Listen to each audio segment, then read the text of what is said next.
Good morning बच्चों, मैं हूं अमित तिवारी और आप देख रहे हैं अपना YouTube channel focus on physics. तो बच्चों, हम लोग अभी क्या स्टडी कर रहे हैं? अभी हम लोग क्लास 10th का एसिड्स, बेसेस और साल्ट पढ़ रहे हैं केमिस्ट्री में। Acids, bases and salts study कर रहे हैं, ठीक है ना। जिसमें हम एसिड के बारे में पहले पढ़ चुके हैं, बेस के बारे में भी पहले पढ़ चुके हैं और सॉल्ट्स के बारे में अब पढ़ेंगे। इसके पहले वाले लेक्चर में मैंने आप लोगों से बोला था कि आज के बारे में, आज के लेक्चर में मैं पीएच पढ़ाऊंगा और इंडिकेटर बताऊंगा, लेकिन पीएच और इंडिकेटर हम सबसे लास्ट में पढ़ेंगे तो ज्यादा बेहतर होगा, ठीक है ना, ज्यादा अच्छा होगा। तो सबसे पहले एसिड कंप्लीट हो गया है, बेस तो कंप्लीट हो ही गया है, अब सॉल्ट्स कंप्लीट कर लेते हैं, फिर हम लोग पीएच, इंडिकेटर और रिएक्शन वगैरह बहुत सारे टर्म देखने बाकी हैं अभी, उसको देखेंगे हम लोग। तो बच्चों, हम लोग स्टार्ट करते हैं अपना टॉपिक कौन सा? सॉल्ट से स्टडी करने वाले हैं। सॉल्ट के बारे में पढ़ेंगे आज हम लोग डिटेल में। तो सबसे पहले देखिए, हम लोग पहले पढ़ चुके हैं इसके पहले वाले क्लास में कि किसी भी एसिड को आप बेस के साथ रिएक्शन करा दीजिए तो क्या बनाता था? सॉल्ट बनाता था और प्लस वाटर बनाता था, H2O बनाता था, ठीक है ना। जैसे कि मानिए HCl को हम बेस एक NaOH, सोडियम हाइड्रोक्साइड के साथ रिएक्शन कराते हैं तो ये H और ये OH हट जाएगा और Na क्या बन जाएगा? NaCl प्लस क्या बना देगा? H2O बना दिया। तो ये जो NaCl होगा यही क्या हो जाएगा? सॉल्ट हो जाएगा। यानी कि HCl से जब हाइड्रोजन का कंप्लीट रिप्लेसमेंट हो गया, कंप्लीट रिप्लेसमेंट जब हो गया तो क्या बना? सॉल्ट बना। यानी कि किसी भी रिएक्शन में जब हाइड्रोजन का या OH का, ठीक है ना, कंप्लीट रूप से कंप्लीट या पार्शियली, कंप्लीट और पार्शियल रिप्लेसमेंट हो जाता हो तब उसको क्या कहेंगे? हम उसको सॉल्ट कहते हैं। अब ये तो कंप्लीट रिप्लेसमेंट हुआ।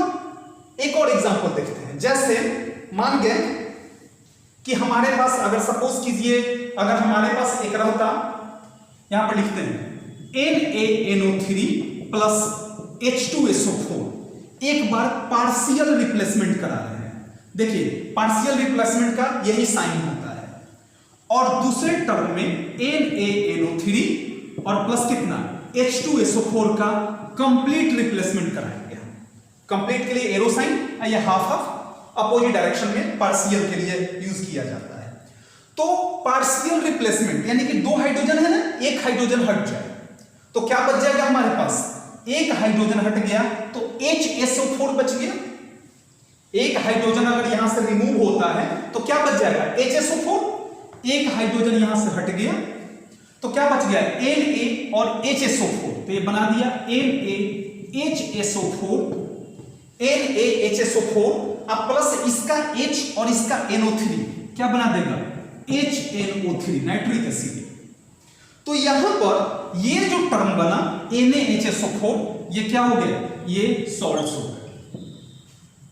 अगर कंप्लीट रिमूव कराएं, पूरे हाइड्रोजन को हटा दें तो क्या बना देगा? Na2SO4 और प्लस HNO3। बैलेंस कर लेंगे, समझ में आ जाएगा। बैलेंस करेंगे तो यहां पर HNO3 ज्यादा आएगा। HNO3 बैलेंस आप करेंगे, मैं छोड़ दे रहा हूं, लेकिन बैलेंस आप जरूर कर लीजिएगा। मैंने बताया था बैलेंस कैसे किया जाता है, ट्रिक मैंने बताया था, उसे जरूर आप देख लीजिएगा। अब देखिए, यहां पर पार्शियली रिप्लेसमेंट हुआ, पार्शियल रिप्लेसमेंट हुआ और यहां पर क्या हो जाएगा? कंप्लीट रिप्लेसमेंट हुआ। किसका? हाइड्रोजन का। तो दोनों टर्म में क्या बना? जो प्रोडक्ट बना वो क्या हुआ? सॉल्ट हुआ। यानी कि सॉल्ट को डिफाइन कर सकते हैं हम कि, देखिएगा, सॉल्ट को डिफाइन करना हो तो कर सकते हैं कि it is an electrovalent compound. Electrovalent का मतलब एक पॉजिटिव एक निगेटिव रखता है। देखिए, सोडियम पॉजिटिव और SO4 क्या रखता है? निगेटिव रखता है। Electrovalent compound which is formed by the complete or partial replacement of replaceable hydrogen atom. ठीक है ना, hydrogen atom, replaceable hydrogen atom का कंप्लीट रूप से रिप्लेसमेंट हो जाए। देखिए रिप्लेसिएबल हाइड्रोजन एटम, ठीक है ना, कौन सा बॉन्ड है यहां पर, इलेक्ट्रोवायलेंट कंपाउंड है, इलेक्ट्रोवायलेंट बॉन्ड बनाते हैं। एक पॉजिटिव होना चाहिए, एक निगेटिव होना चाहिए, और क्या होना चाहिए, रिप्लेसमेंट होना चाहिए, कंप्लीट रिप्लेसमेंट, कंप्लीट हो या पार्शियल हो, दोनों में से कोई भी रिप्लेसमेंट अगर होता है तो उसको क्या कहेंगे हम, उसको सॉल्ट नाम दिया जाएगा। यानी कह सकते हैं इट इज एन इलेक्ट्रोवायलेंट कंपाउंड। इलेक्ट्रोवायलेंट यानी कि जिसमें पॉजिटिव निगेटिव दोनों एलिमेंट शामिल हो, एक पॉजिटिव एक निगेटिव है, एक पॉजिटिव एक निगेटिव है, तो जिसमें पॉजिटिव निगेटिव दोनों एलिमेंट शामिल हो, which is formed by the complete or partial replacement of replaceable hydrogen atom। जितने रिप्लेसिएबल हाइड्रोजन एटम है इसमें क्या है, H2 का यहां पर हाइड्रोजन दो रिप्लेस हो सकते हैं। मैंने जब बेसिसिटी पढ़ाया था उसमें आप लोगों को बताया था कि हाइड्रोजन कैसे रिप्लेस करना है, ठीक है ना, तो हाइड्रोजन दो रिप्लेस हो सकते हैं। हाइड्रोजन यहां से दो रिप्लेस हुए, यहां से हाइड्रोजन एक रिप्लेस हुआ, तो यहां से कंप्लीट रिप्लेसमेंट हुआ तो क्या बना दिया, सोडियम क्लोराइड बना दिया जो कि सॉल्ट हुआ। यहां से पार्शियल रिप्लेसमेंट हुआ यानी कि एक बार में एक ही हाइड्रोजन हटेगा तो क्या बना, NaHSO4 बना दिया। यहां भी कंप्लीट रूप से रिप्लेसमेंट हुआ किसका, H2 का। तो जो रिप्लेसिएबल हाइड्रोजन एटम है उनका कंप्लीट रूप से रिप्लेस हो जाना किसके द्वारा, किसी अदर मेटल या किसी अदर एलिमेंट के द्वारा रिप्लेस कर दिया जाने के बाद जो प्रोडक्ट बनेगा वो क्या बनेगा, सॉल्ट बनेगा। यहां पर भी सॉल्ट बना, यहां पर भी सॉल्ट बना। अब देखिए एक टर्म, ये तो सॉल्ट के बारे में हो गया, अब उसके बारे में एक और कुछ और टर्म देखिए, मिटाई से इलेक्ट्रोवैलेंट कंपाउंड के बारे में एक चीज देखिएगा। इलेक्ट्रोवैलेंट जिसमें पॉजिटिव निगेटिव दोनों होते हैं, ध्यान दीजिएगा अभी जो मैं बताने जा रहा हूं। देखिए देखिए बच्चों, देखिए बच्चों ध्यान से, एसिड कंटेन टू पार्ट्स, दो पार्ट कंटेन करते हैं। पार्ट कौन कौन सा है, first part is positive which comes from base and called basic radical. साथ में नोट्स बनाते चलते हैं कि आप लोगों को तकलीफ ना हो, थोड़ा टाइम टेकिंग होता है लेकिन अच्छा है, नोट्स आपको मिल जाता है। जैसे देखिए यहां पर NaCl लिख लीजिए, सोडियम क्लोराइड क्या हो गया, साल्ट हो गया, सॉल्ट हो गया, सोडियम प्लस क्लोरीन माइनस, तो एक पार्ट पॉजिटिव है और दूसरा पार्ट क्या है, निगेटिव है। दो पार्ट है, एक पॉजिटिव पार्ट एक निगेटिव पार्ट, इसको समझा रहे हैं। सेकंड में, second part is negative which comes from acid and called acidic radical. देखिए जैसे कि सोडियम क्लोराइड, जैसे मान के हम ध्यान से देखिएगा HCl को NaOH के साथ रिएक्शन कराते हैं, ठीक है ना, तो NaCl के साथ रिएक्शन करके NaCl बना दिया और OH H के साथ मिल करके क्या बना दिया, H2O बना दिया। अब देखिए ध्यान से देखिए, ये क्या है, बेस है और ये क्या है, एसिड है। सोडियम ये क्या है, सॉल्ट है, सॉल्ट में सोडियम पॉजिटिव चार्ज कैरी कर रहा है और क्लोरीन क्या निगेटिव चार्ज कैरी कर रहा है। अब ध्यान से देखो कि सॉल्ट का जो पॉजिटिव है सोडियम वो किससे आया, बेस से या एसिड से, बेस में है सोडियम, तो इसका सॉल्ट का जो पॉजिटिव होता है कहां से आता है, बेस से आता है। इसलिए मैंने लिखा है first part is positive which comes from base and called basic radical. तो यहां पर जो सोडियम होगा, सोडियम, इसको क्या कहा जाता है, बेसिक रेडिकल कहा जाएगा, ठीक है ना। अब दूसरा term, chlorine negative charge carry कर रहा है, कहां से आ रहा है, किसमें प्रेजेंट है क्लोरीन, एसिड में, एसिड से आ रहा है, तो इसलिए क्लोरीन को क्या कहेंगे हम, एसिडिक रेडिकल कहेंगे। समझ में आया ना कि एक सॉल्ट में दो टर्म होते हैं, पॉजिटिव निगेटिव। पॉजिटिव कहां से आता है, बेस से आता है, और निगेटिव जो होता है कहां से आता है, एसिड से आता है। एक और एग्जांपल देखिए,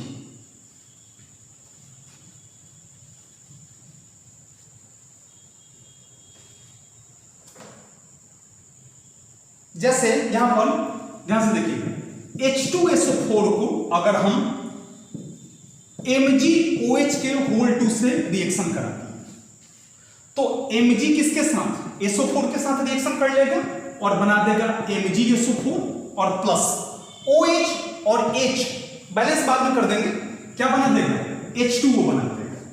अब ये MgSO4 में दो टर्म होंगे, एक प्लस टर्म और SO4 पर -2 चार्ज और इसका +2 चार्ज। अब मैग्नीशियम जो हुए वो क्या हो गया, पॉजिटिव हो गया, और SO4 जो हुआ वो क्या हो गया, निगेटिव हो गया। तो पॉजिटिव कहां से आया, ये बेस में मैग्नीशियम है तो पॉजिटिव कहां से आया, बेस से, और निगेटिव कहां से आया, एसिड से आया, उसी को मैंने डिफाइन किया है। तो Mg पॉजिटिव है और सॉरी Mg क्या है, पॉजिटिव है, और पॉजिटिव कहां से आ रहा है, बेस से आ रहा है, इसलिए इसको हम क्या कहेंगे, बेसिक रेडिकल कहेंगे, बेसिक रेडिकल कहेंगे। और SO4 Mg का +2 चार्ज, SO4 -2 चार्ज, SO4 कहां से आ रहा है, एसिड से आ रहा है, इसलिए इसको क्या कहेंगे हम, एसिडिक रेडिकल कहेंगे। यानी कि एक सॉल्ट में दो रेडिकल होते हैं, एक पॉजिटिव जिसको बेसिक रेडिकल कहते हैं और एक निगेटिव होता है जिसको क्या कहते हैं हम, एसिडिक रेडिकल कहते हैं। उम्मीद है समझ में आ गया होगा। चलिए बच्चों आगे देखते हैं हम लोग, डेफिनेशन भी क्लियर हो गया, सॉल्ट में कितने टर्म होते हैं ये भी क्लियर हो गया। शुरू में ऐसा बताया जाता है कि वह कंपाउंड जो हाइड्रोजन या OH यानी कि हाइड्रोजन आयन और OH आयन कंटेन नहीं करता हो उसको हम क्या कहते हैं, सॉल्ट कहते हैं।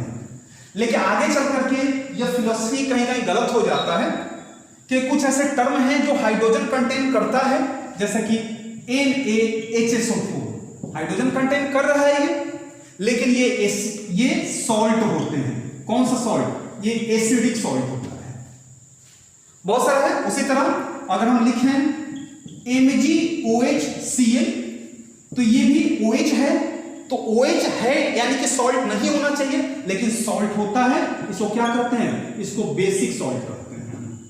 इसके पहले मैंने एसिडिक रेडिकल और बेसिक रेडिकल बताया है, यहां पर क्या है, एसिडिक सॉल्ट है और बेसिक सॉल्ट है। ये आगे पढ़ेंगे हम, टाइप जब पढ़ेंगे तब, ठीक है, रहने देते हैं, आगे पढ़ते हैं। समझ में आया कि सॉल्ट क्या है, जिसमें हाइड्रोजन कंटेन नहीं, जो हाइड्रोजन कंटेन नहीं करता। बहुत सारा एग्जांपल हो सकता है, NaCl, MgSO4, NaNO3, ठीक है ना, K2SO4, बहुत सारा है जिसमें हाइड्रोजन कंटेन नहीं करना, हाइड्रोजन है ना OH है, तो इसको क्या कहेंगे, जनरली इसको क्या कहेंगे, सॉल्ट कहेंगे हम, ठीक है ना, समझ में आ गया। चलिए आगे देखते हैं हम लोग, आगे क्वेश्चन देखते, आगे पढ़ते हैं हम लोग। टाइप्स ऑफ यानी कि क्लासिफिकेशन ऑफ सॉल्ट्स देखेंगे हम लोग। देखिए अब क्लियर हो जाएगा, क्लासिफिकेशन ऑफ सॉल्ट्स समझ में आ गया ना। सॉल्ट क्या है, जो हाइड्रोजन OH कंटेन नहीं करता हो, ठीक है ना, उसको क्या कहेंगे, सॉल्ट। जो हाइड्रोजन कंटेन करता था वो एसिड था, जो OH कंटेन करता था वो बेस था, और जो ना H कंटेन करे ना OH कंटेन करे उसको क्या कहते हैं, हम सॉल्ट कहते हैं। तो क्लासिफिकेशन ऑफ सॉल्ट के फर्स्ट नंबर में आता है जिसको बोलते हैं हम लोग नॉर्मल सॉल्ट। नॉर्मल सॉल्ट देखिए ध्यान से कि it is formed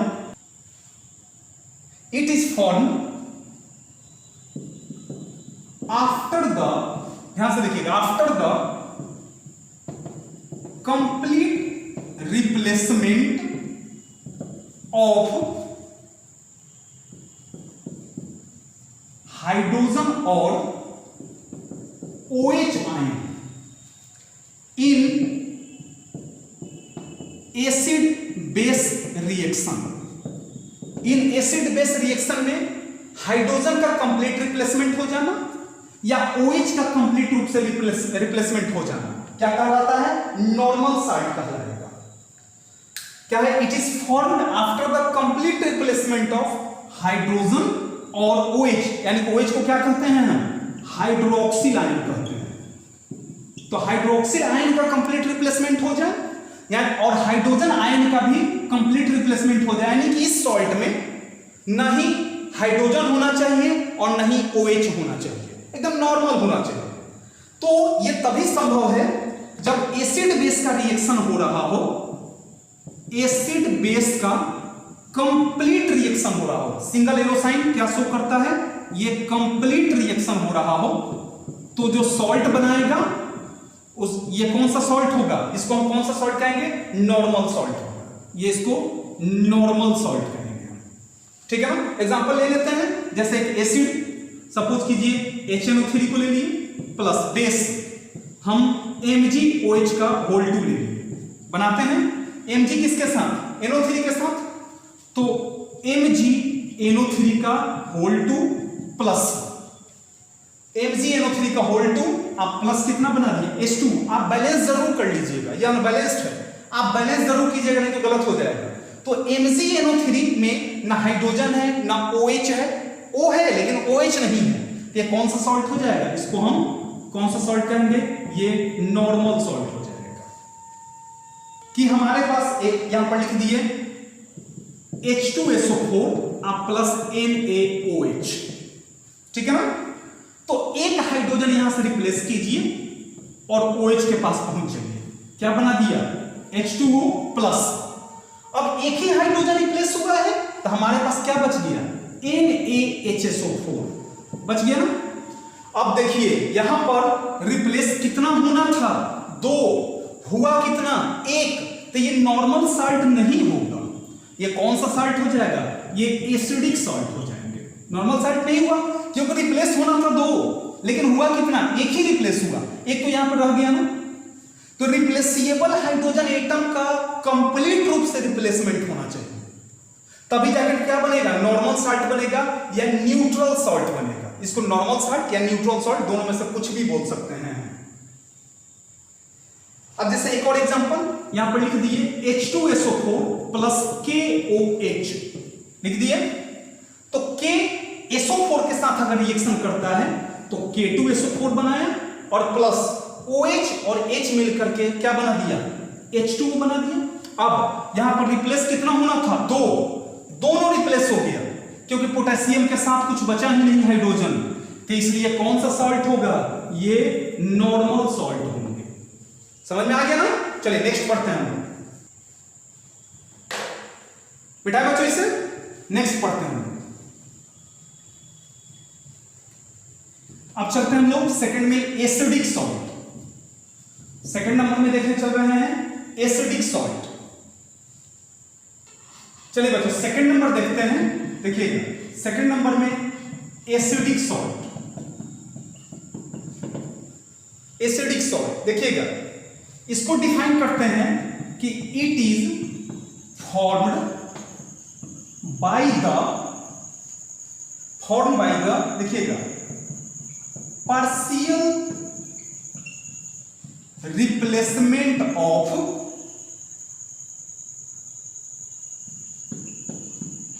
hydrogen atom from polybasic acid. Polybasic acid क्या होता है, जिसका बेसिसिटी 3 या 3 से अधिक हो, 3 से अधिक हो, जैसे कि मान बहुत सारा होता है उसके एग्जांपल। अब देखिए पॉलीबेसिक एसिड यानी कि 1 से अधिक होना चाहिए, पॉलीबेसिक एसिड का मतलब 1 से अधिक होना चाहिए, 1 हुआ तो नहीं होगा। एग्जांपल हम बताएंगे। अब एसिडिक सॉल्ट के बारे में रिप्लेसमेंट कितने का होना चाहिए, correct, it is formed by the partial replacement, ध्यान दीजिए partial replacement of hydrogen atom from polybasic acid. जैसे मान के कि हमारे पास एक समझिए कि अगर हम सपोज कीजिए कि हमारे पास H2SO4 है, आप प्लस NaCl है हमारे पास, तो एक हाइड्रोजन को रिप्लेस कराना है, पार्शियल रिप्लेसमेंट कराना है। पार्शियल रिप्लेसमेंट का साइन ऐसे होगा, ध्यान से देखिए, पार्शियल रिप्लेसमेंट कराना है, एक हाइड्रोजन हटा, ठीक है ना, निकल के गया, पहले देख लेते हैं क्या है। तो Na किसके साथ, SO4 के साथ एक हाइड्रोजन ले करके तो क्या बना है NaHSO4, यहाँ H2 था ना, एक हाइड्रोजन तो हट गया, HSO4 बच गया, तो NaHSO4 और प्लस एक हाइड्रोजन जो इसका निकल के गया था किसके पास, क्लोरीन के पास, तो प्लस क्या बना दिया, HCl बना दिया। अब देखिए यहां पर हाइड्रोजन का रिप्लेसमेंट होना कितना था, 2, हुआ कितना, 1, यानी कि इस हाइड्रोजन को भी हम रिप्लेस कर सकते थे लेकिन हमने किया नहीं, ठीक है ना। तो ये जो सॉल्ट बना इसको कौन सा सॉल्ट बोलेंगे, ये एसिडिक सॉल्ट होगा, इसको एसिडिक सॉल्ट बोलेंगे। क्यों, क्योंकि हाइड्रोजन का पार्शियल रिप्लेसमेंट हुआ है, कंप्लीट रिप्लेसमेंट अगर हो जाता तो कौन सा सॉल्ट हो जाता, नॉर्मल सॉल्ट हो जाता, हाइड्रोजन हट जाता तो Na2SO4 आ जाता तो नॉर्मल सॉल्ट हो जाता। तो ये कौन सा सॉल्ट हो गया, एसिडिक सॉल्ट हो गया। एक और एग्जांपल देखते हैं हम लोग, जैसे मान गए H2SO4 को हम KOH के साथ रिएक्शन करा दिए, ठीक है ना, तो एक हाइड्रोजन यहां से हटा और OH के पास चला गया, क्या बना दिया, H2O बना दिया, बच गया हमारे पास K और HSO4, बच गया KHSO4। तो ये कौन सा सॉल्ट होगा, इसको भी क्या कहेंगे, ये एसिडिक सॉल्ट होगा, इसको भी एसिडिक सॉल्ट बोलेंगे।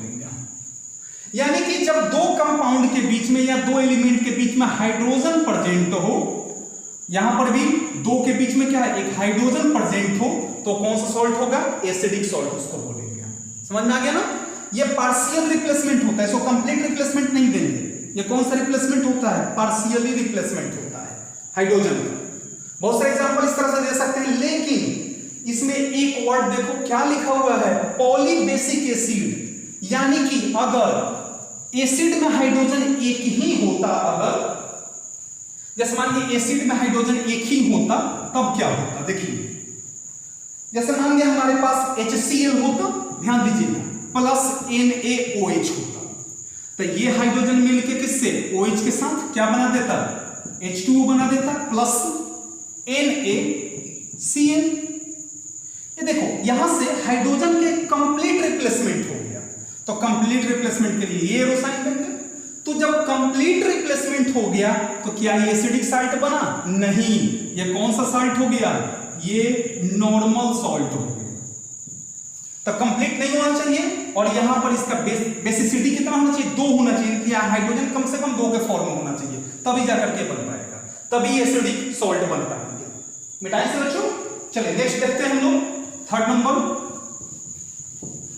नंबर क्या है, बेसिक सॉल्ट। सब चीज वही रहेगा। थर्ड नंबर में आते हैं बेसिक सॉल्ट, सिंपल, उसमें हाइड्रोजन का था, इसमें OH का बजाय होगा, लिखेंगे it is formed by the partial replacement of hydroxyl ion, यानी कि OH पर single minus, hydroxyl ion from poly acidic base. यानी कि OH कितना होना चाहिए, एक से अधिक होना चाहिए, पॉली एसिडिक बेस। जैसे मान लीजिए यहां पर हम किसका रिप्लेस कराते हैं, OH को रिप्लेस कराने की कोशिश कर रहे हैं। जैसे मान लीजिए कि PbOH का होल 2 है प्लस HCl है, इसको रिप्लेस कराते हैं, पार्शियल रिप्लेसमेंट ऑफ OH। तो एक OH रिप्लेस हो रहा है और हाइड्रोजन के पास जा रहा है, H2O बना देगा, बच गया हमारे पास PbOHCl और प्लस H2। अब देखो बच्चों यहां पर OH है ना, तो OH किस चीज का पहचान है, बेस का, तो इसको क्या कहेंगे, बेसिक सॉल्ट बोलेंगे। समझ में आया ना, बेसिक सॉल्ट हो जाएगा। उसके बाद एक और देखिए, जैसे AlOH का होल 3 रहता, आप प्लस H2SO4 रहता, तो एक OH हटाते हैं तो क्या बच जाता हमारे पास, AlOH का होल 2, Al 3 था तो हट गया, और क्या SO4, और एक OH जो निकलता इस हाइड्रोजन के पास जाकर के क्या बना देता, प्लस वाटर बना देता। बैलेंस करेंगे तो समझ में आ जाएगा कितना वाटर बन रहा है। तो यहां AlOH और SO4 मिल करके क्या बनाया, AlOH का होल 2 SO4। अच्छा, अगर दो OH रिप्लेस हो जाता, 2 OH रिप्लेस हो जाता तो क्या बच जाता, AlOH SO4 और प्लस क्या H2O। अगर 3 में से 2 चला जाता तो भी ये कौन सा, ये दोनों कौन सा सॉल्ट बनाता, ये दोनों कौन सा सॉल्ट होगा, इसको हम बेसिक सॉल्ट बोलेंगे, क्योंकि 2 एलिमेंट या मॉलिक्यूल या कंपाउंड के बीच में क्या है, OH है, जो पहचान है किस चीज का, बेस का। तो किसका पार्शियल रिप्लेसमेंट हुआ, OH का पार्शियल रिप्लेसमेंट हुआ, सब पार्शियली रिप्लेस हो रहा है, पार्शियल रिप्लेसमेंट हुआ तो क्या बनाया, बेसिक सॉल्ट बनाया। अब एक 2 पॉइंट देखिए ध्यान से, चलिए लास्ट में देखेंगे उस पॉइंट को, कुछ इंपॉर्टेंट पॉइंट ही हैं। नेक्स्ट देखते हैं हम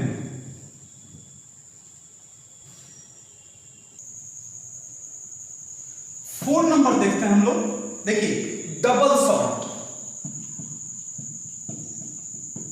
देखिएगा, it is formed by the union या combination of 2 normal salt, 2 normal या सिंपल सॉल्ट, 2 सिंपल सॉल्ट के मिलने से ये बनता है, जैसे K2SO4 इंटू Al2SO4 का होल 3 इंटू 24H2O, 24H2O बनाएगा, ठीक है ना। इसमें देखिए एक सॉल्ट ये है, एक सॉल्ट ये है, तो 2 सॉल्ट है ना, ये पोटासियम सल्फेट है, ये एल्युमिनियम सल्फेट है, ठीक है ना। इस किसका फॉर्मूला होता है, ये एलम का फॉर्मूला होता है, पोटाश एलम का फॉर्मूला होता है, CaCO3 इंटू MgCO3। इसमें भी देखिए 2 टर्म है, एक ये सॉल्ट है, एक यहां पर CaCO3 है, या यहां पर MgCO3 है, तो यहां पर भी 2 सॉल्ट है ना, तो डबल सॉल्ट हो गया। इसको क्या बोलते हैं, इसको डोलोमाइट बोलते हैं, डोलोमाइट कहा जाता है। अब देखिए एक FeSO4 इंटू NH4 का होल 2 SO4 इंटू 6H2। अब देखिए FeSO4 एक सॉल्ट है, एक ये सॉल्ट है, ठीक है ना, इसका नाम देते हैं हम लोग, ये क्या होता है, ये आपका हो जाएगा मोहर्स सॉल्ट, मोहर्स सॉल्ट का ये एग्जांपल है। अब देखिए तीनों कंडीशन में सब में 2-2 सॉल्ट हैं, 1 2, फिर यहां पर 1 2 सॉल्ट है, यहां पर 1 है, एक यहां पे है, तो इसलिए इसका नाम क्या दिया गया, डबल सॉल्ट दिया गया। सिंपल है, यानी कि नॉर्मल है, देखो इसमें हाइड्रोजन नहीं है, इसमें भी हाइड्रोजन नहीं है, किसी में हाइड्रोजन नहीं है, इसमें नहीं है, इसमें नहीं है, इसमें नहीं है, इसमें नहीं है, इसमें भी नहीं है, इसमें भी नहीं है, ठीक है ना। ये है तो ये वाटर के फॉर्म में है, इसके लिए टेंशन मत लो, ठीक है ना। तो इस तरह से ये कौन सा सॉल्ट हो गया, डबल सॉल्ट का एग्जांपल हो गया। उसके बाद देखते हैं हम लोग मिक्स्ड सॉल्ट, 5 नंबर, ध्यान से देखना सर, मिक्स्ड सॉल्ट देखते हैं। अब किस चीज की बारी आती है, 5 नंबर, देखिएगा मिक्स्ड सॉल्ट की बारी आती है। ये आपके 10th क्लास का लायक पढ़ना हो तो ये आउट ऑफ सिलेबस है, सिलेबस हम अक्सर नहीं पूछता है, कभी कभी पूछ देता है। मिक्स्ड सॉल्ट देखिए जिसमें 2 या 2 से अधिक, देखिएगा it contain more than 1 cation, यानी कि पॉजिटिव एक्सक्लूडिंग H+, हाइड्रोजन को छोड़ करके, और मोर देन 1 एनायन, इसमें भी देखिएगा एक्सक्लूडिंग OH को छोड़ करके, या तो 1 से अधिक कटायन हो या 1 से अधिक एनायन हो, जैसे देखिए NaKCO3, sodium potassium carbonate, sodium potassium carbonate, तो इसमें एक ये पॉजिटिव है, एक ये पॉजिटिव है ना, तो 1 से अधिक पॉजिटिव आयंस है ना, ठीक है ना। इसको कौन सा सॉल्ट बोलेंगे, मिक्स्ड सॉल्ट बोलेंगे इसको हम। जब हम Na के CO3 को वाटर के साथ डिसॉल्व करेंगे तो देखिए Na प्लस के रूप में निकल गया एक्वस बन के, फिर पोटेशियम भी अलग हो जाएगा, पोटेशियम प्लस के रूप में निकल के बाहर चला गया और क्या बच गया हमारे पास CO3 माइनस के रूप में, यह भी एक्वस के रूप में डबल माइनस के रूप में बाहर निकल गया। तो यहां पर दो पॉजिटिव है, एक ये दो पॉजिटिव है ना।